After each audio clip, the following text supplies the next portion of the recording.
Uma vida ativa. Professor, jornalista e radialista. Marco Aurélio nasceu com catarata congênita e glaucoma. Por causa da doença, perdeu o globo ocular direito e do único olho que enxerga, ficou apenas com 10% de visão. Então, para que eu possa exercer boa parte das atividades, das tarefas que vocês, que as pessoas sem deficiência visual exercem, eu preciso desses 3 óculos, o que está no meu rosto e esses outros 2. Mas o problema nos olhos não apagou o sonho do menino que sonhava com o rádio e ser igual aos locutores que ele admirava, que serviram de inspiração no início de carreira. Entre eles, o narrador esportivo José Silvério. E atenção, torcedor, confira comigo, tempo e placar no Morumbi, São Paulo 0, Corinthians também 0. E Fiore Giliotti. Fecham-se as cortinas e termina o espetáculo Torcida Brasileira. Tudo está consumado. São Paulo 0, Corinthians também 0. A primeira oportunidade de falar ao microfone surgiu em 1981, em um plantão esportivo da Rádio Roquete Pinto. Depois virou repórter de campo. Era a chance que Marco Aurélio precisava para mostrar o que já sabia fazer. Pois é, ele chutou pela linha de fundo porque pegou com a perna direita. Ali do lado direito da grande área, se ele quisesse cruzar, era melhor ajeitar para a perna esquerda. Ele preferiu chutar com a perna direita, linha de fundo, tiro de meta 0-0. A vontade de crescer e a determinação levaram Marco para as principais emissoras do país, entre elas Rádio Globo e Rádio Tupi, e faz palestras na área de comunicação para estudantes de jornalismo. Chegar onde sempre almejou só foi possível, segundo ele, graças à inclusão escolar. Marco sempre estudou em escola normal. Eu sou defensor da educação inclusiva, de que todo mundo estude na escola regular. Tudo isso que eu fiz, quaisquer pessoas com deficiência pode fazer também.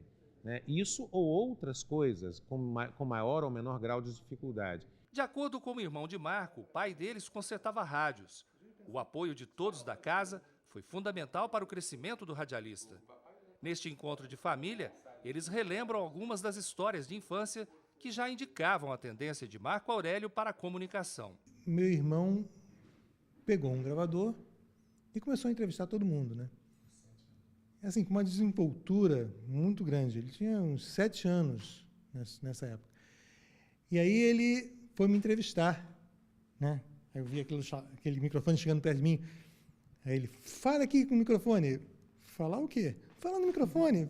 Para ele era normal falar no microfone, para mim era uma coisa do outro mundo, Narrava nossos jogos de botão, Ou seja, ele já tinha essa vocação já desde pequeno. Luciana, mulher de Marco, conheceu o radialista durante uma palestra dele para alunos de uma universidade de Curitiba. E eu trabalhava numa agência de comunicação que fazia eventos para a universidade. E era um evento para mais de 1.500 alunos na universidade. O que mais surpreendeu Luciana foi a força do programa de rádio. A mãe dela já conhecia Marco antes mesmo de serem apresentados. Quando eu apresentei ele para ela, ela falou, Marcos Aurélio, sei tudo dele. Senta aí, vamos tomar um café. Falei, como assim você sabe tudo dele? Sabia mais do que eu, isso com 3 meses de namoro, Ela era ouvinte dele há mais de 3 anos a CBN. Eu via todo dia ao meio-dia, eu não sabia disso. A Luciana e Hélio são referências na minha vida. A mulher da minha vida, a minha esposa, o grande amor da minha vida e o meu maior ídolo de nível pessoal. O meu irmão, eu sou tiete dele, Eu sou fã incondicional do meu irmão. Imagina um cara que nasceu nas circunstâncias econômicas que ele nasceu e que chegou a um doutorado em física pela Pontifícia Universidade Católica. Isso é ou não é para um irmão se encher de orgulho? Preocupado com a saúde, o radialista pratica pilates nessa academia no centro do Rio, pelo menos 2 vezes por semana. Sempre comunicador e esbanjando simpatia, já ficou amigo de todos por aqui. O Marcos, ele, além de amigo, ele é empenhado, às vezes falta um pouquinho pelo trabalho, priorizando o trabalho, mas ele se empenha e a necessidade dele para controlar melhor essa organização da postura devido à deficiência visual que ele tem. Apresentar programa, dar aula, fazer palestra, tem tempo ainda de praticar pilates? Essa história de tempo é a gente que programa, que se organiza, é uma questão de disciplina e organização. A rotina de Marco começa cedo, às 5 horas da manhã. Antes de ir para o trabalho, procura se informar a respeito do trânsito da cidade e acompanha os telejornais. Só depois segue para a rádio para começar mais uma jornada. E é aqui no estúdio da Rádio MEC que o Marco apresenta o programa Todas as Vozes, que vai ao ar de segunda a sexta-feira, a partir das 7 horas da manhã. O programa tem pouca música, mas muita informação. Ele lança um tema e pede a participação dos ouvintes que entram ao vivo por telefone. Começar ao vivo. Raimunda, de Anchieta Raimunda, participando com a gente ao vivo. Raimunda, bom dia.